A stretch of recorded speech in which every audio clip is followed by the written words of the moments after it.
longer than an average human life. This anniversary of UN should have been a moment of celebration. But this is not an ordinary year. Thousands of orphans in Gaza are wandering around in trouble, eating sand and drinking contaminated water.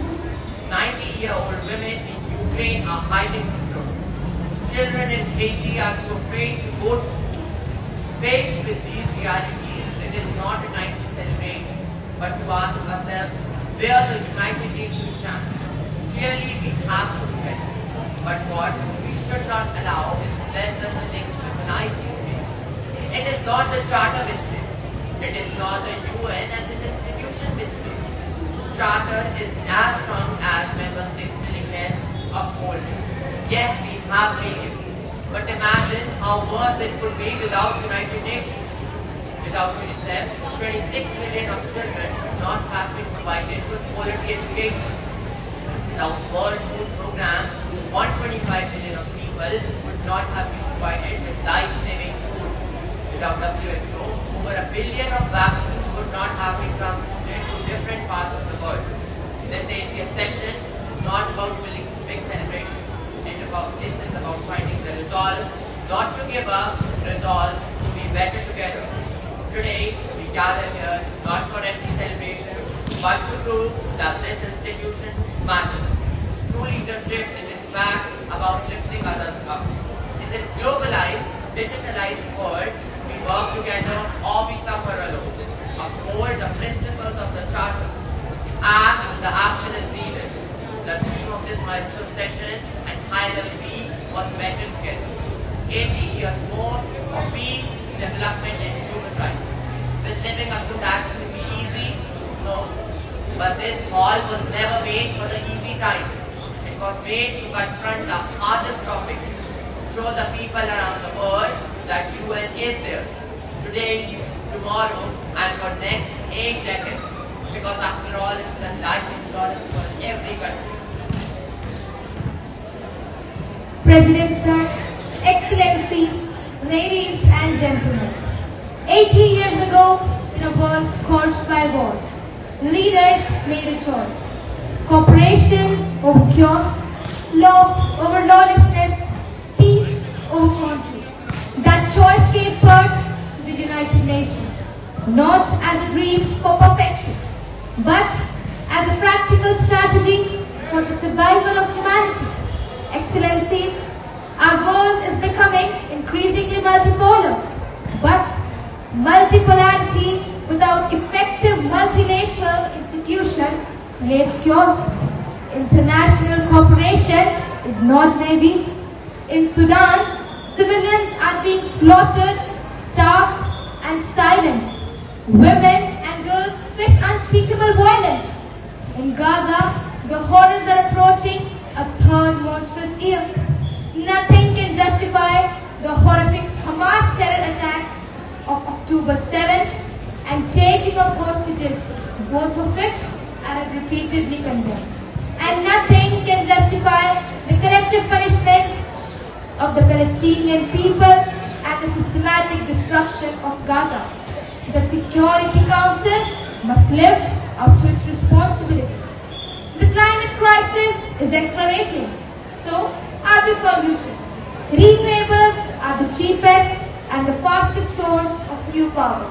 Together, let us choose to invest in a United Nations that adapts, innovates, and is ready to deliver for people everywhere in the world.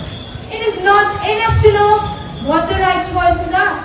I urge you to make them. No matter the obstacle, no matter the hour, we must and we will overcome. Thank you. Now I call upon Member Nation USA to present their views.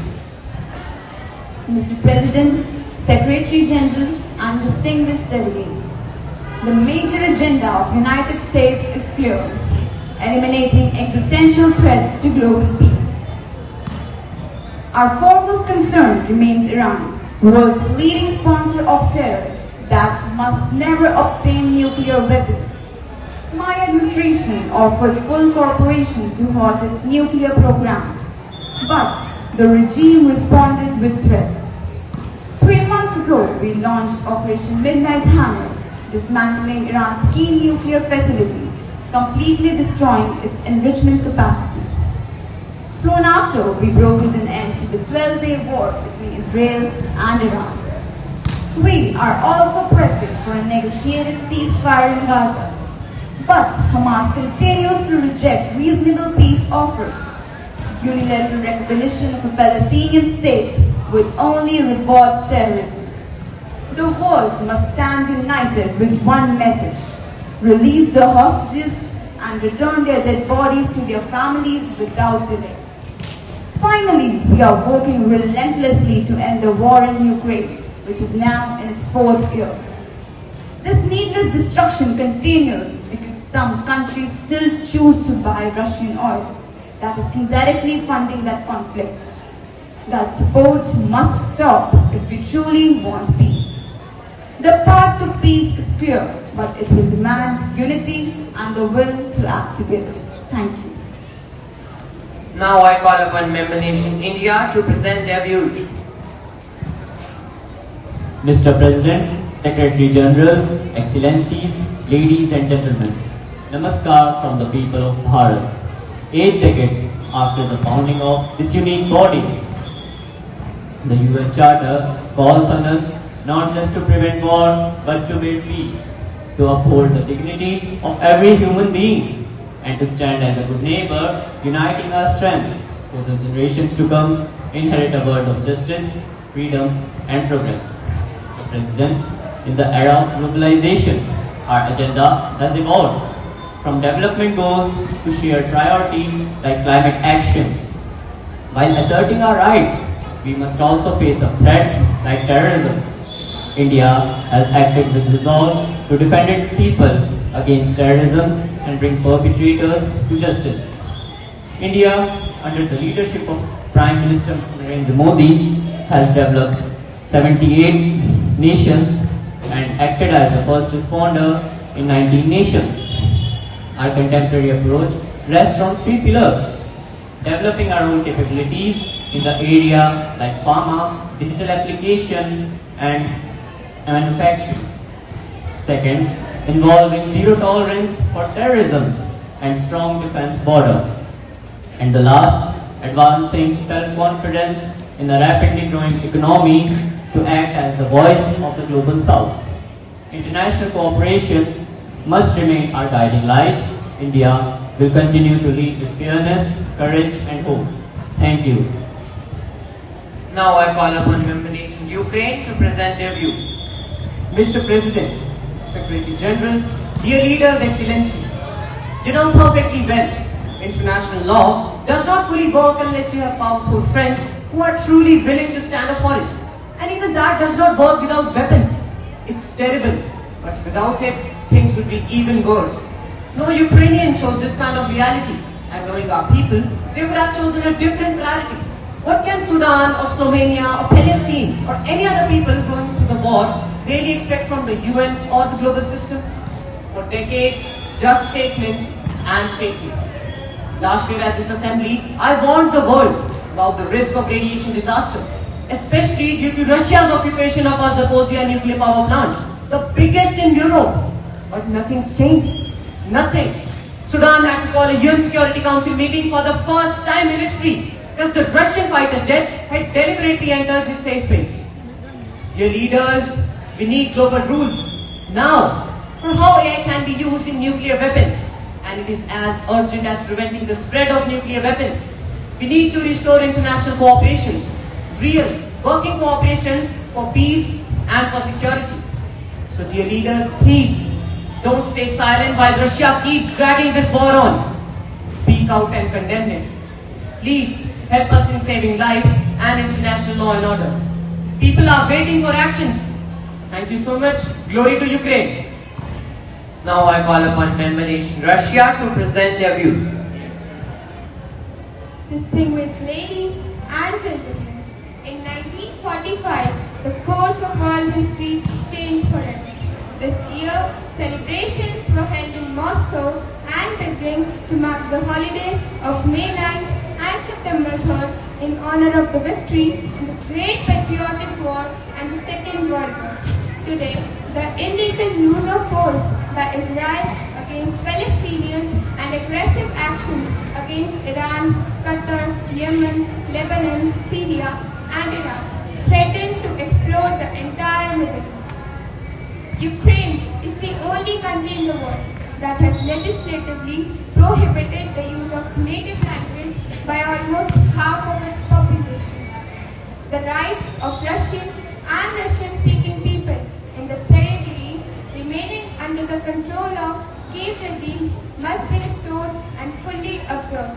The existing balance of power in the world fundamentally differs from the one established 80 years ago. Speaking about the future, we must not forget the lessons of the past, especially in a situation where Nazism is once again raising its head in Europe and militarization is gaining momentum under the same anti-Russian slogans. Our country has suffered more than others from revolutions. We strictly adhere to all the principles of the UN Charter without any double standards. Only then will the legacy of UN founding fathers not be squandered. Thank you for your attention. Now I call upon member nation Pakistan to present their views. Mr. President, Secretary General, Excellencies, ladies and gentlemen, we gather at a time of global unrest, conflict, climate chaos, and declining respect for international laws. Multilateralism is not optional, it is essential. Pakistan's policy is rooted in peace and justice. We have faced unprovoked aggression from the east, yet we have responded responsibly under the Article 51 of the UN Charter. India's action in J&K and over the Indus Water Treaty violates international law and threatens regional peace. Pakistan stands with Kashmiri and Palestinian people and asks for a sovereign Palestinian state with Al-Quds Al-Sharif as its capital. Pakistan has lost over 90,000 people fighting against terrorism. We have emitted less than 1% in global emissions, yet we have faced a lot. Major polluters must act. Now as the UN turns 80, Pakistan commits to maintain peace and harmony. Thank you. Now I call upon member nation Palestine to present their views. Mr. President, Secretary General, ladies and gentlemen, peace, mercy and blessings of God be upon you. For nearly 2 years, the people of Palestine, especially in Gaza, have endured unimaginable suffering, war, destruction, starvation and displacement. More than 200,000 lives have been lost, mostly children, women and elderly. Homes, schools and hospitals lie in ruins. Yet, despite the devastation, we stand firm in our belief in peace and justice. We reject all forms of violence against civilians and we reaffirm that Gaza is an integral part of the state of Palestine, a land that deserves freedom and independence. We call for an immediate end to the war, for humanitarian aid to reach our people, for release of all the prisoners and for recognition of the state of Palestine as a full member of United Nations. There can be no peace without justice and no justice without Palestine's liberation. Our people will remain rooted in their homeland just like the olive tree, and one day the flag of Palestine will fly freely over Jerusalem, our eternal capital. Thank you. Now I call upon member nation Israel to present their views. Mr. President, Secretary General, ladies and gentlemen. Last year I stood here and showed the map of Iran's terror network. This network was a danger not only to Iran but also to the peace in the whole world. Iran was working fast in making nuclear weapons and missiles to threaten many countries including United States. On October 7th last year, we saw a devastating attack of Hamas on Israel, killing 1,200 and taking 250 hostages. In the year that followed, Israel, together with United States, destroyed much of Iran's nuclear and missile programs. We also defeated Hamas terror forces. This victory brings us closer to peace with many Arab and Muslim nations. Today, Israel stands stronger and more determined than ever. With God's help, our strength and courage leads us to victory and to a future of peace, safety and prosperity for all. Thank you. Now I call upon member nation Bangladesh to present their views. Mr. President, Excellencies, friends, Assalamu alaikum. Today, as we celebrate 80 years of the United Nations, I speak not just as a leader, but as someone who has witnessed the extraordinary power of ordinary people. In Bangladesh, after the July mass uprising, our citizens showed that even in the darkest moments, change is possible. We chose the harder path of inclusion, justice and democracy so that no autocrat can ever return. We are confronting corruption, rebuilding our economy with transparency, empowering women and preparing our young people to shape the future with their skills and creativity. But the challenges we face, such as climate change, inequality and displacement, are bigger than any one nation. The 1.5 degrees Celsius target is slipping away. The Rohingya crisis deepens. Global injustice persists. This is our moment to act together. Let us build a world of zero carbon, zero wealth concentration, and zero unemployment. A world where hope replaces fear and solidarity replaces division. Let us choose cooperation over cynicism and courage over indifference. The world is watching and future generations are depending on us. The future is in our hands. Let us shape it with courage and compassion. Thank you. Now I call upon member nation Nepal to present their views. Mr. President, Secretary General and dear leaders, it is my honor to address this august assembly. At the outset, allow me to extend warm greetings from Nepal, the land of Mount Everest and the birthplace of Lord Buddha. First, let me share the recent political developments in Nepal. Earlier this month, Nepali youth, particularly Gen Z, took over the streets with a clear and compelling voice for change. Their call was not for narrow interest, but for a nation built on the pillars of good governance, which is transparent, accountable, and responsive to the people. And we appreciate goodwill and continued support from the international community as we move forward in this direction. Mr. President, the world itself stands at crossroads. Peace is in peril, militarization is mounting, development is distant, and the climate crisis culminating. We see commitments unkept and promises unmet. And today, as the climate crisis converges from the climate catastrophe to widening inequality, our organization must shine brighter than ever. It is time to renew our collective resolve to fortify the founding values of the United Nations. Nepal stands firmly committed to doing its part in shaping a more safer, more prosperous and more sustainable world. I thank you.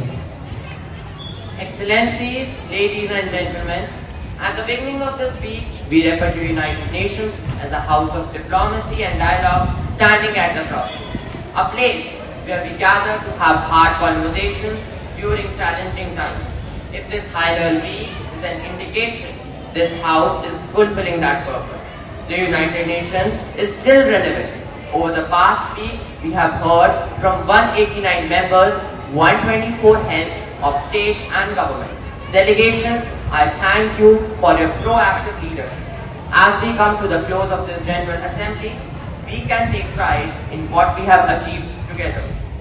Throughout this session, we have engaged in open, inclusive and transparent dialogue guided by the principles of cooperation and mutual respect.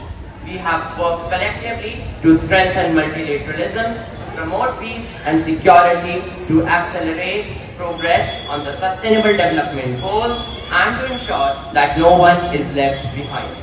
Our decisions have reflected both the challenges and the opportunities of our time, from conflict to inequality to climate change, technology and global economy.